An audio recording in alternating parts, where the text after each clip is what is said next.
At Wednesday, the 13th of November, Mark Briggs gave a lecture about entrepreneurial journalism and its future. But what is going to be the role of journalists in that future?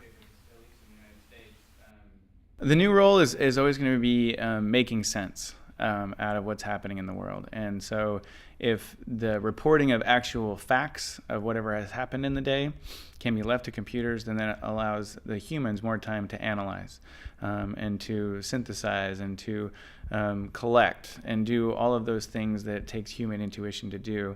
I think right now, because you can get your news from so many different sources, the best journalists are the ones who are, drinking from that fire hose of information, as they say, and being able to produce insights and real clear, a clear connection with what's important and what's relevant to people. In the digital age, they can smoke you out pretty darn fast if they think that you're being bought. So I feel like there's more transparency and actually more credibility in journalism today than there was before the internet. It's amazing to me, but 3 years ago we weren't worried about social media as news publishers. We didn't think that there was a whole other audience that was going to develop on a platform called Facebook and on a platform called Twitter. And how do you think that the future of journalism schools will be, or will they have a future?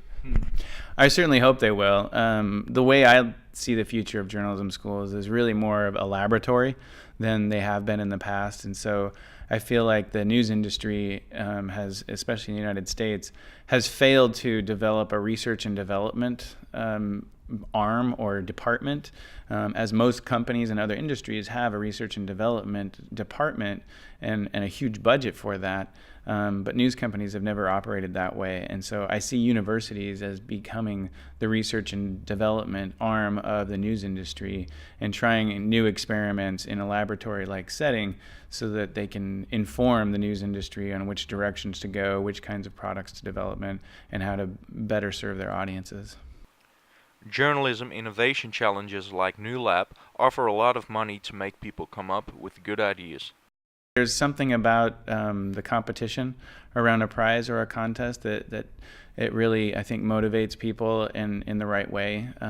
There are other examples of like Startup Weekend, which is something that started in Seattle actually, where people come together and they spend their whole weekend trying to build a new product or a new company, and there's no money involved there. They do pick a winner, but and some companies have gone on to get funded, but for the most part, it's just the exercise of trying to be innovative, of exercising your brain in a different way and thinking about something that you don't get paid to do or you're not studying in school.